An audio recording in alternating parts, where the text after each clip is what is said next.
ഹിന്ദു ധർമ്മത്തെയാണ്. തമിഴ്നാട്ടിൽ നിന്ന് പറഞ്ഞില്ലേ സ്റ്റാലിൻ്റെ എന്താണ് കുട്ടി സ്റ്റാലിൻ പറഞ്ഞില്ലേ, എന്താ പറഞ്ഞേ, കൊറോണ പോലെ, മലേറിയ പോലെ, കൊതുക് പോലെ നശിപ്പിക്കേണ്ട ഒന്നാണ് സനാതനധർമ്മം.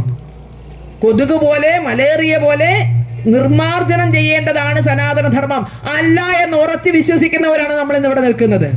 ആ സനാതനധർമ്മത്തെ ഇല്ലായ്മ ചെയ്യാനാണ് അമ്പലത്തിന്റെ ഉള്ളിലേക്ക് പോലീസിന്റെ സന്നാഹത്തോടു കൂടി കടന്നു വരുന്നതെങ്കിൽ കേസെടുത്താലും കുഴപ്പമൊന്നുമില്ല. ഇപ്പൊ കേസ് പ്രശ്നമല്ലാണ്ടായിരുന്നു, ഇപ്പൊ 1000-ഓളം ഉണ്ട്. ഇനിയിപ്പൊ അതിന്റെ പുറത്ത് ഒരു കേസും കൂടി എടുത്താലും കുഴപ്പമൊന്നുമില്ല. പച്ചയ്ക്ക് പറയട്ടെ, വന്ന കോലത്തിൽ തിരിച്ചു പോകില്ല എന്നുള്ളത്. വന്ന കോലത്തിൽ തിരിച്ചു പോകില്ല, വേറെ ഒന്നും കൊണ്ടല്ല. അത്രയും ഗതികെട്ട് നിൽക്കുന്ന ഒരു സമൂഹമാണത്. ക്ഷമ പരീക്ഷിക്കരുത്, ക്ഷമ പരീക്ഷിക്കരുത് എന്ന് മാത്രമാണ് പറയാനുള്ളത്. ഇരുട്ടിന്റെ മറവിൽ കടന്നു കയറാൻ കള്ളന്മാരല്ല നിങ്ങള്. നിങ്ങൾക്ക് നിയമത്തിന്റെ വഴി എടുത്തൂടെ? നിയമത്തിന്റെ വഴിയിലൂടെയല്ലേ അത് നടക്കേണ്ടത്? ഇവിടെ എത്ര കോടതി വിധികൾ നടപ്പാക്കാതെ കിടക്കുന്നു.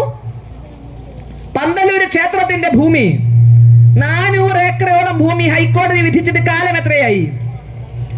പാലക്കാട് ഹേമാംബിക കൈപ്പത്തി ക്ഷേത്രത്തിന്റെ മൂലക്ഷേത്രത്തിന്റെ ഏക്കർ കണക്കിന് 100 കണക്കിന് ഏക്കർ ഭൂമി 70കളിൽ ഹൈക്കോടതി ക്ഷേത്രത്തിന് തിരിച്ചു കൊടുക്കാൻ വിധിച്ചിട്ട് നാളെ ഇതുവരെ അതിൽ നിന്ന് 1 രൂപ വരുമാനം പോലും ആ ക്ഷേത്രത്തിന് കിട്ടുന്നില്ല.